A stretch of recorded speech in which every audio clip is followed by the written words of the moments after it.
Assalamualaikum warahmatullahi wabarakatuh.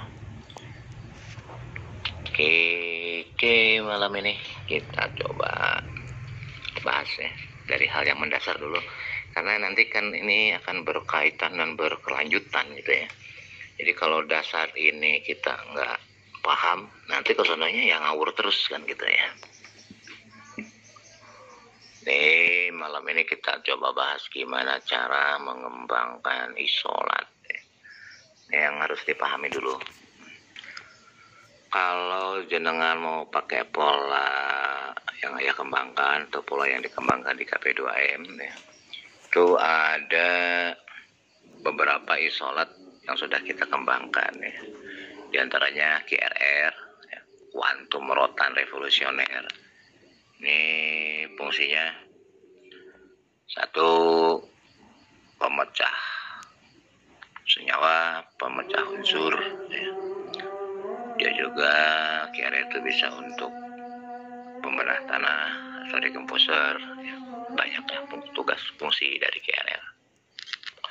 Ada juga isolat Trico ya, biohayati untuk anti jamur ya.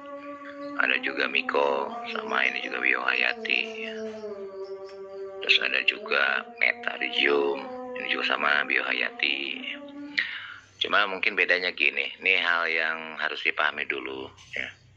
Ada isolat yang sifatnya tunggal seperti Trico, Miko, Meta. Ada juga isolat yang sudah menjemuk atau isinya sudah dari beberapa jenis mikroba ya. Cuma ini jangan salah paham gini, tidak semua isolat itu sama perlakuannya walaupun tunggal sekalipun. Kenapa? Karena gini, seandainya yang dikembangkan adalah isolat standar ya, artinya isolat tersebut atau mikroba tersebut atau bakteri tersebut ya, ataupun jamur tersebut masih dalam keadaan standar, belum direkayasa, mungkin betul caranya bisa standar umum. Cuma ini yang harus dipahami, ketika isolatnya entah mikrobanya, entah dari jenis bakteri, jenis jamur atau apapun ya, itu hasil rekayasa dari seorang formulator, maka ini yang harus dipahami nih, tidak bisa begitu aja dilakukan seperti mengembangkan isolat yang standar, karena bisa jadi sang formulator tersebut sudah membuat sebuah rekayasa genetika. Jadi yang saran ya, isolat dari manapun ya, isolat dari manapun, silakan jenengan tanyakan dulu spesifikasi isolatnya kepada formulatornya ya. Nah, kalau formulatornya ngajarin mengembangkannya A, B, C, D, dan seterusnya, maka jenengan harus manut apa adanya, apa yang disampaikan atau diuraikan oleh sang formulator tersebut. Kenapa? Mungkin si formulator tersebut sudah membuat sebuah rekayasa genetika ke mikrobanya itu sendiri. Jadi ini sekali lagi ya, sebelum kita lanjut ya, mohon dipahami. Jadi kalau jenengan mau mengembangkan sebuah isolat yang dikembangkan oleh pola ya atau KP2M, maka jenengan harus ikutin saran yang ayah sampaikan dalam hal mengembangkan isolat tersebut. Kenapa? Karena mikroba yang sudah ayah kembangkan itu semuanya sudah direkayasa. Jadi banyak hal-hal yang mungkin bahkan bertentangan dengan pemahaman atau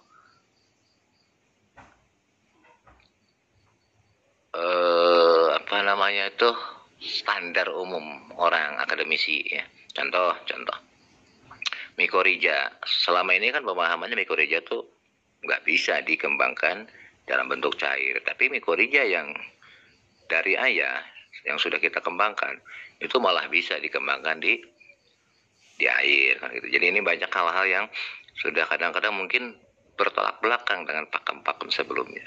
Kesimpulannya, jangan kalau mau ngikutin pola KP2M yang sudah kita kembangkan, dan kalau seandainya isolat atau mikrobanya dari yang sudah dikembangkan di KPDAM, maka cara mengembangkannya harus manut ikuti apa adanya yang ayah sarankan ya.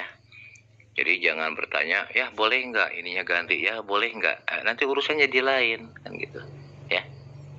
Oke, sementara itu dulu, monggo kalau mau ada yang nanya.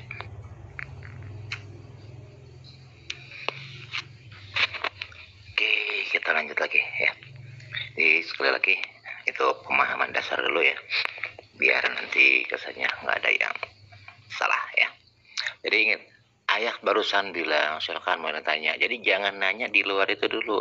Nanya tuh yang barusan ayah sampaikan dulu ya. Jangan pertanyaannya nambah, nanti juga akan kita bahas semuanya ya. Jadi ayah ngomong sekarang, kalau ada yang belum jelas dengan omongan ayah baru boleh tanya. Jangan nanya di luar ini dulu ya. Nanti malah nggak nyambung. Oke, lanjutin. Jadi sekali lagi ya.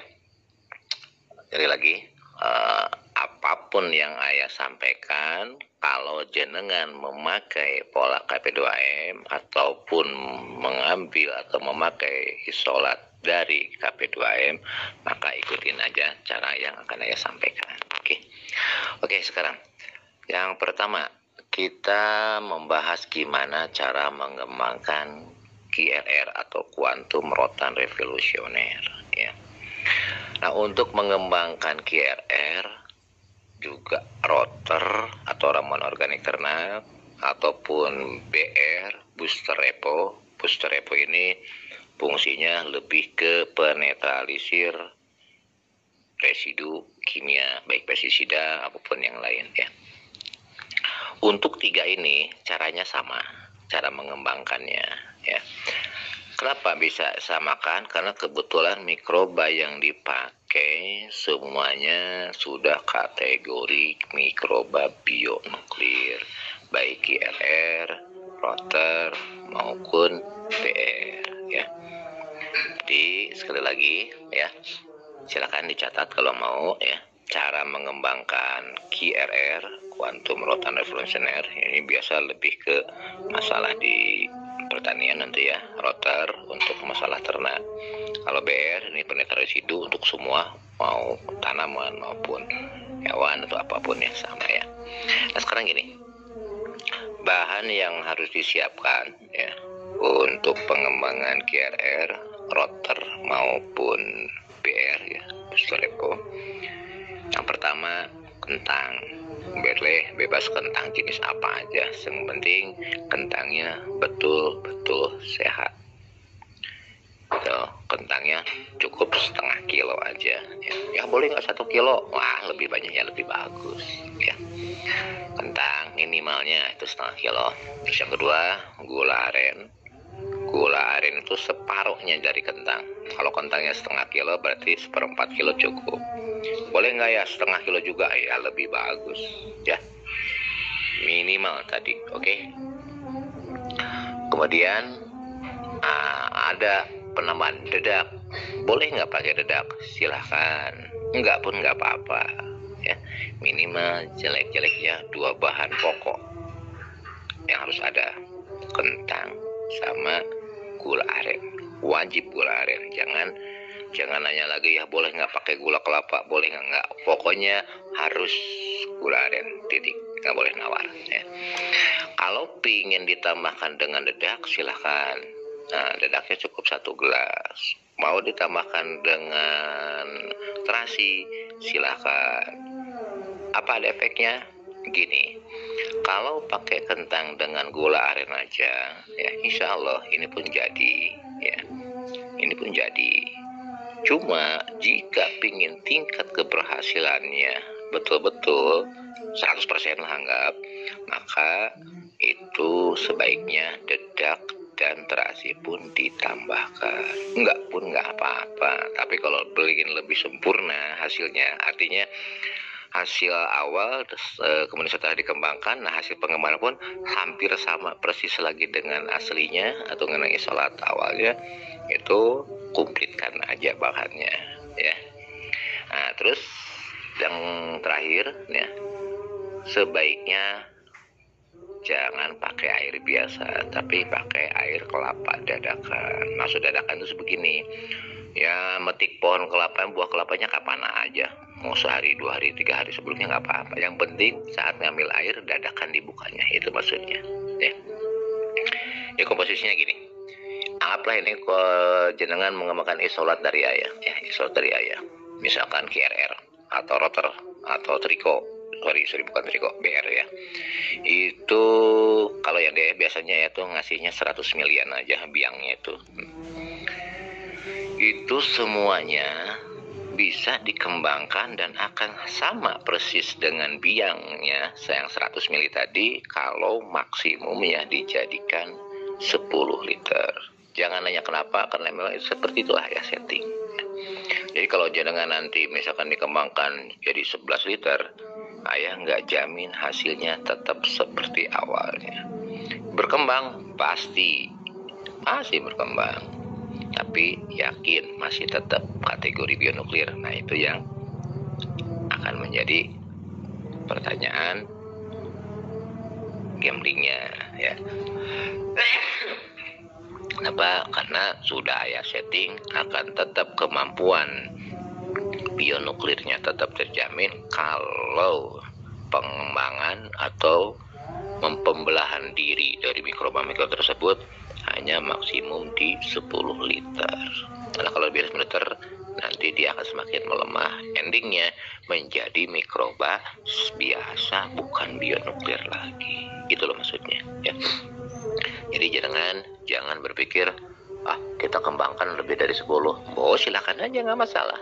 Tapi ayah tidak menjamin akan tetap kategorinya menjadi mikroba atau isolat bionuklir lagi ya. Oke, lanjut. Jadi sekali lagi ya, untuk QRR kuantum rotan reservoir ataupun rotor ramuan organik ternak ataupun BR booster repo, caranya sama. Kentangnya 0,5 kilo minimal, lebih banyak lebih bagus, ke masalah, silakan. Mau 1 kilo, mau 1,5 kilo, mau 2 kilo, silakan aja. Lebih banyak lebih bagus malah ya. Jadi kentang minimal 0,5 kilo, kemudian gula arennya minimal 1/4 kilo, air kelapanya 10 liter, dedak 1 gelas, terasi 1 on ya. Mau dilebihin semuanya silahkan, itu batas minimum. Oke, itu bahannya ya. Lanjutin. Nah caranya gimana? Caranya gini, kentang, gula aren, kalau mau ditambah dedak silahkan dedak, mau tambah terasi silahkan terasi. Semuanya wajib direbus sampai betul-betul mendidih, minimalnya 1 jam mendidihnya. Apa maksudnya? Biar kalau bahan baku tadi, baik kentangnya, gula arennya, baik dedaknya, ataupun terasinya sudah terkontaminasi oleh mikroba lain yang kurang baik. Jadi kita betul-betul rebus sampai betul-betul mendidih ya, selama minimalnya 1 jam. Merebusnya boleh pakai air kelapanya, silakan. Boleh pakai air yang lain, monggo. Sing penting nanti totalnya, endingnya harus 10 liter maksimum. Kurang dari itu ya monggo, nggak apa-apa. Mau jadi 8 liter, mau 7 liter, 9 liter silakan. Yang penting jangan lebih dari 10, karena nanti kita khawatirkan tidak lagi termasuk kategori bionuklir. Oke, lanjutin. Jadi setelah direbus, benar-benar direbusnya, nanti semuanya dihaluskan. Terserah mau di blender, mau ditumbuk, yang penting sterilisasi dijaga ya. Kalau jenengan mau pakai blender, berarti blendernya juga disterilkan. Kalau ayah biasa semprot aja dengan alkohol ya, minimal yang 70%. Tangan kita pun sama kita sterilkan, wadahnya juga kita sterilkan. Pokoknya semua, baik alat, baik wadah, semuanya wajib disterilkan ya. Oke, anggaplah semuanya sudah di blender, sudah halus, sudah lembut deh. Maka nanti masukkan ke dalam suatu wadah ya. Wadah tersebut harus cukup untuk yang 10 liter tadi. Oke. Nah, setelah itu terakhir baru masukin biangnya, mau QR-nya, mau rotornya, mau BR-nya. Nah, setelah masuk, aduk-aduk, kemudian awas. Hal yang terakhir yang harus dipahami apa? Harus wajib ada ruang kosong maksimum 10%, minimum 4%. Ruang kosong di wadahnya tadi. Ya, jadi setelah semuanya kita haluskan, anggaplah kita blender ya, masukin ke wadah. Nah, wadah tersebut harus ada ruang kosong, minimumnya 4%, maksimumnya 10%. Jadi nggak boleh lebih dari 10, nggak boleh kurang dari 4%. Kenapa? Karena kebetulan mikroba yang sudah ayah pakai, yang sudah ayah kembangkan itu semuanya kategorinya mikroba anaerob fakultatif ya, masih butuh oksigen walaupun terbatas.